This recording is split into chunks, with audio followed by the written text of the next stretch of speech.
हर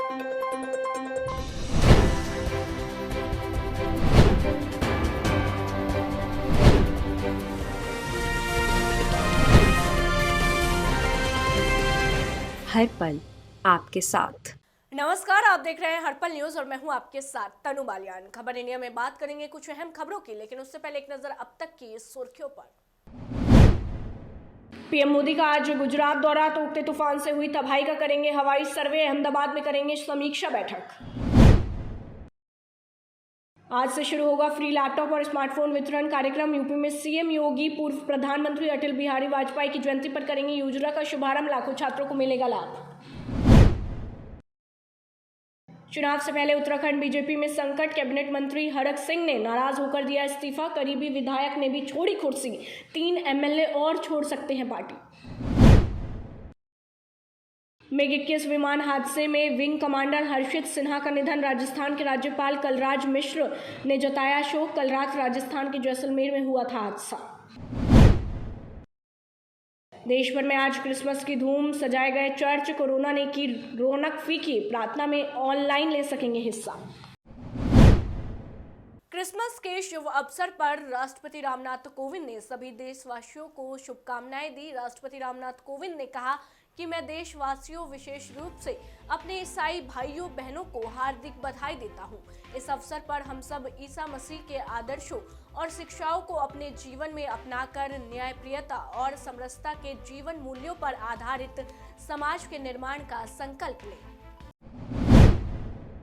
प्रधानमंत्री नरेंद्र मोदी सिखों के पहले गुरु नानक देव के 552वें प्रकाश पर्व के मौके पर गुजरात के कच्छ में लखपत साहिब गुरुद्वारे में आयोजित गुरु पर्व समारोह को संबोधित करेंगे। पीएमओ ने शुक्रवार को इसकी जानकारी दी। पीएमओ ने कहा, प्रधानमंत्री मोदी 25 दिसंबर को दोपहर करीब 12:30 पर गुजरात के कच्छ में स्थित गुरुद्वारा लखपत साहिब में गुरु नानक देव जी के गुरु पर्व समारोह को वीडियो कॉन्फ्रेंसिंग के माध्यम से संबोधित करेंगे। हर साल 23 दिसंबर से 25 दिसंबर तक गुजरात के सिख लखपत साहिब गुरुद्वारे में गुरु नानक देव जी का गुरु पर्व मनाते हैं। यूपी विधानसभा चुनाव से पहले अमेठी में सियासी संग्राम शुरू हो गया है। 25 दिसंबर को स्वर्गीय अटल बिहारी वाजपेयी की जयंती पर अमेठी में बीजेपी की ओर से जनसभा का आयोजन किया गया है, जिसके लिए केंद्रीय मंत्री स्मृति ईरानी के साथ उप मुख्यमंत्री केशव प्रसाद मौर्य और केंद्रीय सड़क परिवहन मंत्री नितिन गडकरी अरबों रुपयों की सौगात लेकर अमेठी पहुंच रहे हैं। कार्यक्रम को लेकर बीजेपी कार्यकर्ता जोर शोर से तैयारियों में जुट गए हैं। यूपी सरकार की फ्री लैपटॉप और स्मार्टफोन स्कीम 2021 की शुरुआत आज से हो जाएगी। यूपी के सीएम योगी आदित्यनाथ आज पूर्व प्रधानमंत्री अटल बिहारी वाजपेयी की जयंती के मौके पर विभिन्न पाठ्यक्रमों के अंतिम वर्ष के विद्यार्थियों को मुफ्त स्मार्टफोन और टैबलेट वितरित करेंगे। पहले चरण में अलग अलग शहरों के लाखों छात्र इस योजना का लाभ उठाएंगे। योगी पहले चरण में लखनऊ में भारत रत्न अटल बिहारी वाजपेयी इकाना स्टेडियम में स्कूल पास करने वाले और अलग अलग प्रोफेशनल कोर्स के विद्यार्थियों को मुफ्त मोबाइल और टैबलेट देंगे। कार्यक्रम में राज्य के हर जिले से बड़ी संख्या में छात्र और छात्राएं शामिल होंगे। सरकार का लक्ष्य 1 करोड़ स्मार्टफोन और लैपटॉप बांटने का है। बता दें कि पहले चरण में आज 60,000 मोबाइल फोन और 40,000 टैबलेट का वितरण किया जाएगा। भारत रत्न पूर्व प्रधानमंत्री अटल बिहारी वाजपेयी की जयंती पर आज मुख्यमंत्री योगी आदित्यनाथ बटेश्वर पहुंचेंगे। इसके बाद ब्रह्मलाल जी मंदिर में पूजा अर्चना करने के बाद विकसित घाटों का निरीक्षण करेंगे। इस दौरान अटल जी की फोटो गैलरी लगाई जाएगी, जिसे मुख्यमंत्री देखेंगे। इसके लिए शुक्रवार को दिन भर तैयारियां चली। वहीं मुख्यमंत्री का कार्यक्रम तय होते ही शुक्रवार दोपहर में DM Prabhu N Singh, SSP Sudhir Kumar Singh, सीडीओए मेडिकल बटवेश्वर पहुंचे। उत्तर प्रदेश की योगी सरकार माफिया और अपराधियों की कमर तोड़ने का काम किया है। आपको बता दें, अब माफिया से खाली कार्रवाई की गई सरकारी जमीनों पर गरीबों के लिए सस्ते घर बनाने जा रही है। इसकी शुरुआत प्रयागराज से होने जा रही है। यहां माफिया और पूर्व सांसद अतीक अहमद के कब्जे से खुलाबाद के लुकरगंज इलाके में खाली कराई गई सरकारी नुजल की जमीन पर गरीबों का आशियाना बनाया जाएगा। वहीं 26 दिसंबर को सीएम योगी आदित्यनाथ इसका शिलान्यास करेंगे। उत्तराखंड में कांग्रेस में चल रहा सियासी संकट सुलझने के बाद शुक्रवार देर रात शाम सत्ताधारी बीजेपी में अंदरूनी लड़ाई सामने आ गई। सरकार के वरिष्ठ मंत्री और राज्य के कद्दावर नेता हरक सिंह रावत ने अचानक पद से इस्तीफा दे दिया। इसके बाद हरक सिंह के करीबी और देहरादून की रायपुर विधानसभा सीट से विधायक उमेशा शर्मा काऊ ने भी इस्तीफा दे दिया। इसे बीजेपी के लिए एक बड़ा नुकसान माना जा रहा है। वहीं ये आशंका पहले से जताई जा रही थी कि पिछले विधानसभा चुनाव के वक्त कांग्रेस ने बीजेपी में आने वाले नेता अगले साल होने वाले चुनाव 2022 से पहले पार्टी को बड़ा झटका दे सकते हैं। इससे पहले यशपाल आर्य बीजेपी का साथ छोड़कर कांग्रेस में शामिल हो चुके हैं। अब बताया जा रहा है कि अभी 3 और विधायक बीजेपी छोड़ सकते हैं। मुख्यमंत्री मनोहर लाल ने अधिकारियों को निर्देश दिए कि इस बार अमृत महोत्सव के मौके पर सूरजकुंड में आयोजित किए जाने वाला 35वां सूरजकुंड इंटरनेशनल क्राफ्ट्स मेला 2022 ऐसे भव्य और नव्य रूप से मनाया जाना चाहिए जिससे हरियाणा की पहचान अंतर्राष्ट्रीय स्तर पर धूमकेतु की तरह चमक सके। मेला 4 से 20 फरवरी तक लगाया जाएगा, जिसमें यूनाइटेड किंगडम पार्टनर कंट्री और जम्मू और कश्मीर थीम स्टेट के तौर पर हिस्सेदारी करेंगे। बता दें कि मुख्यमंत्री शुक्रवार को चंडीगढ़ में मेला की तैयारियों के सिलसिले में अधिकारियों की बैठक की अध्यक्षता कर रहे थे।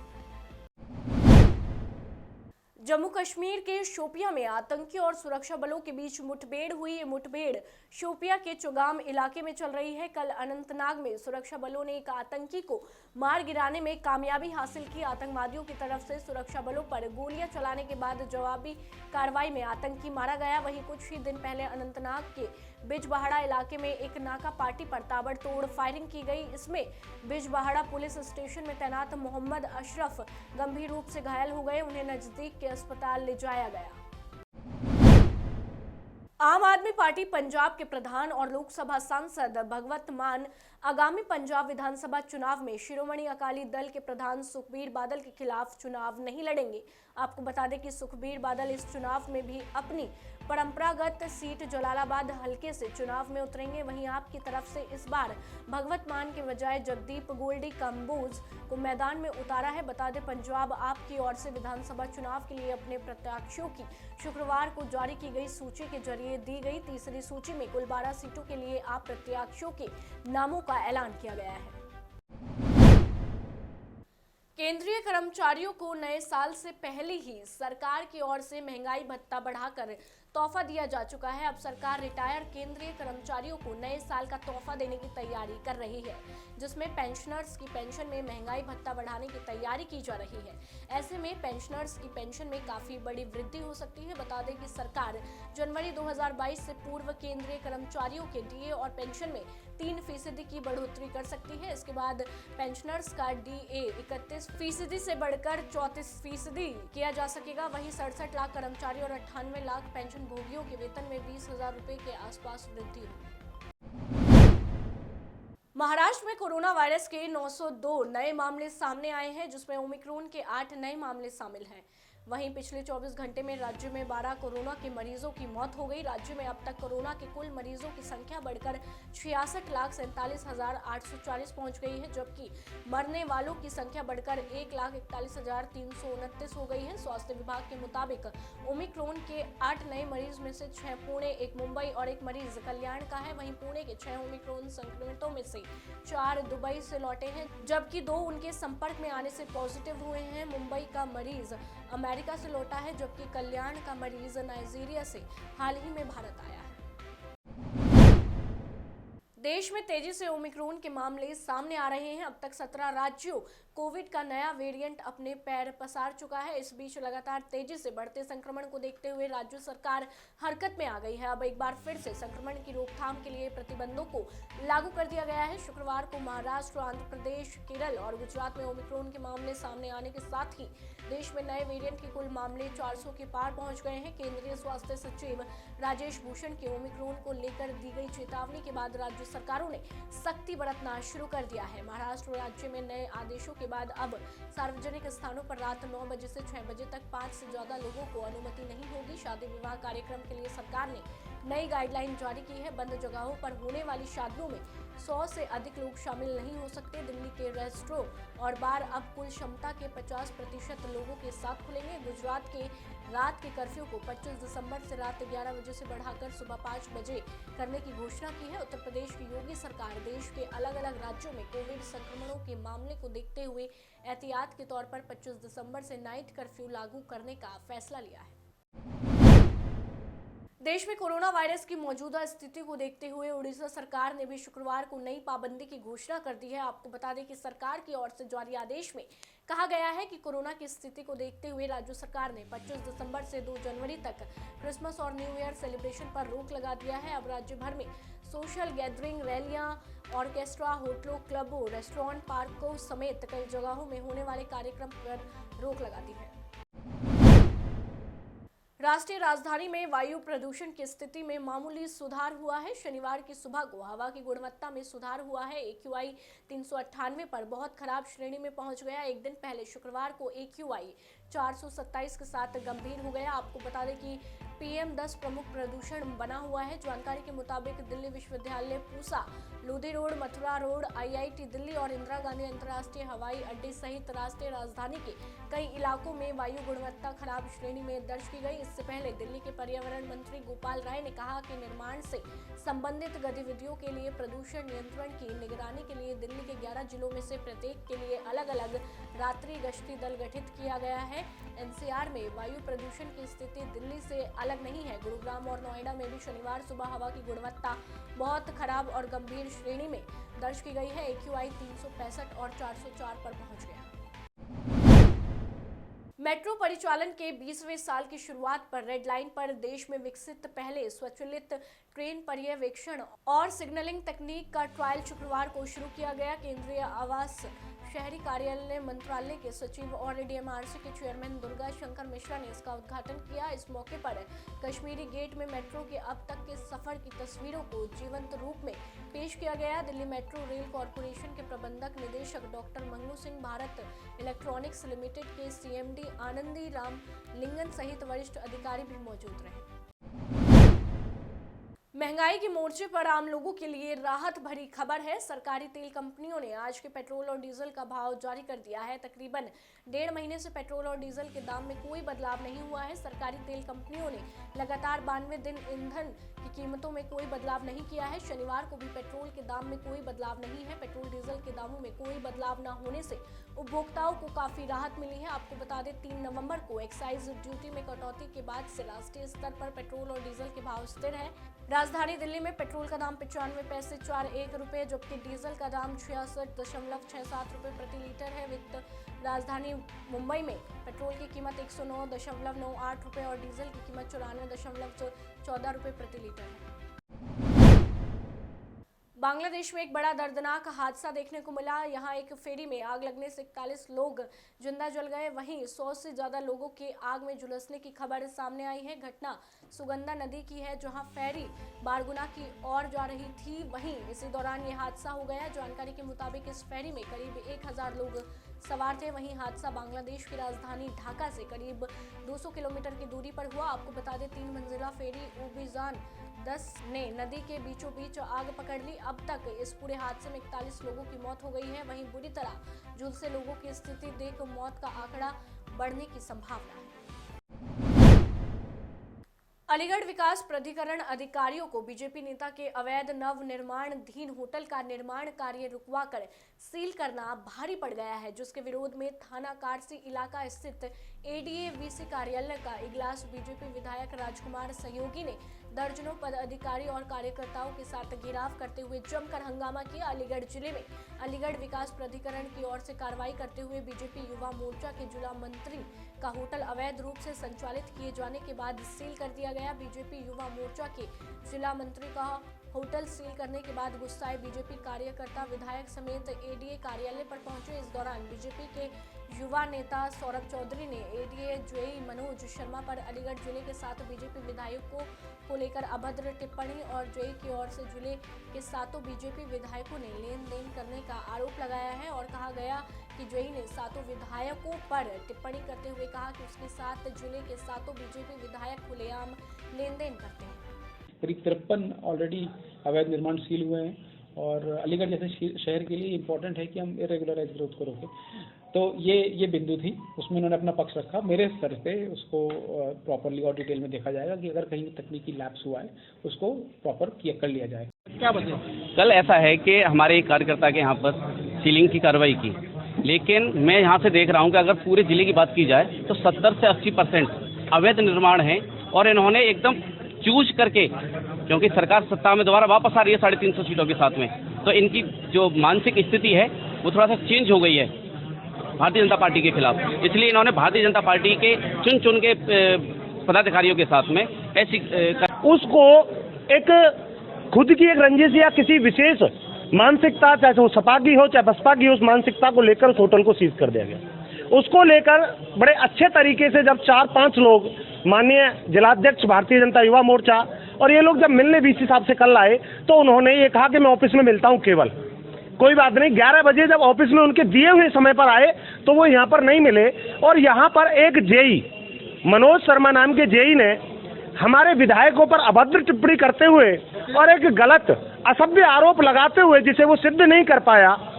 7 विधायकों पर, भाजपा के विधायकों पर टिप्पणी करी।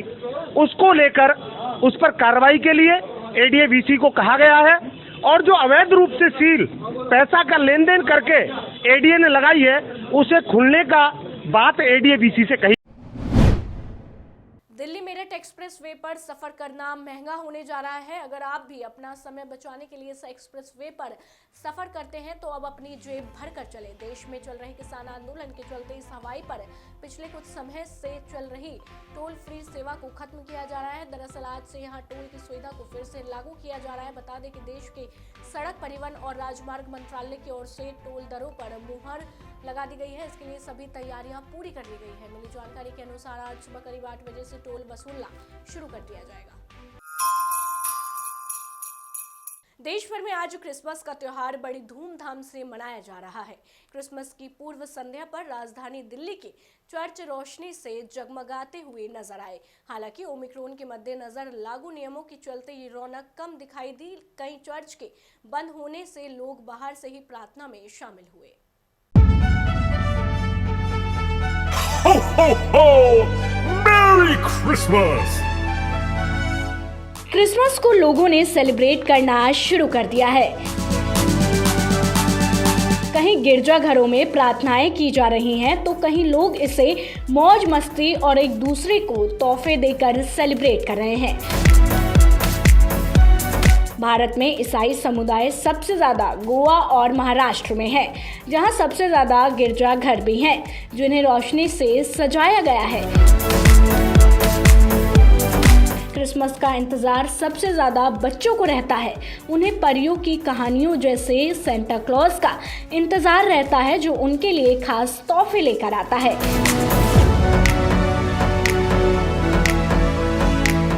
क्रिसमस को लेकर बाजार सज चुके हैं। केक से लेकर रंग बिरंगे स्टार, लालटेन लोगों के घरों की दीवारों पर लग चुके हैं।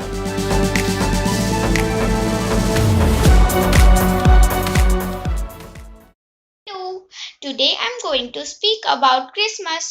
Christmas is a festival of Christian people. We celebrate Christmas because of Lord Jesus Christ's birthday. In this, we decorate trees, we decorate our homes with lanterns, and Santa Claus gave us a gift. In Christmas, thank you. 24 दिसंबर की शाम से इस त्योहार का जश्न शुरू हो जाता है। यीशु मसीह के जन्मदिवस को ही क्रिसमस के तौर पर मनाया जाता है।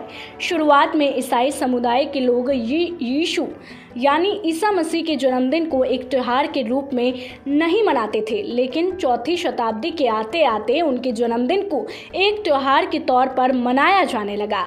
जीसस क्रिस्ट को भगवान का बेटा कहा जाता है। क्रिसमस का नाम भी क्राइस्ट से पड़ा। बाइबल में जीसस क्राइस्ट की कोई बर्थ डेट नहीं दी गई है, लेकिन फिर भी 25 दिसंबर को ही हर साल क्रिसमस मनाया जाता है। इस तारीख को लेकर कई बार विवाद भी हुआ, लेकिन 300 336 ईसा पूर्व में रोम के पहले ईसाई रोमन सम्राट के समय में सबसे पहले क्रिसमस 25 दिसंबर को मनाया गया। इसके कुछ सालों बाद पोप जूलियस ने आधिकारिक तौर पर जीसस के जन्म को 25 दिसंबर को ही मनाने का ऐलान किया। दूसरी अहम परंपरा क्रिसमस ट्री की है। यीशु के जन्म के मौके पर एक फर के पेड़ को सजाया गया था, जिसके बाद में क्रिसमस ट्री कहा जाने लगा। आज दुनिया भर में बड़े से बड़ा क्रिसमस ट्री सजाने की परंपरा है। हर बार की तरह इस बार क्रिसमस का मजा फीका नजर आएगा।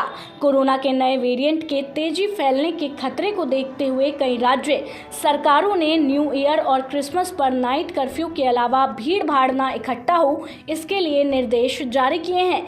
कई राज्यों में सरकारों ने क्रिसमस सेलिब्रेशन पर पाबंदी लगा दी है, जिसके बाद लोगों में थोड़ी मायूसी है।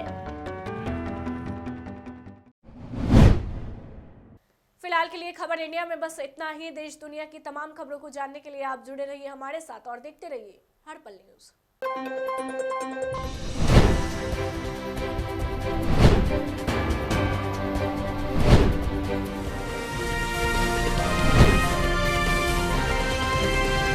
हर पल आपके साथ।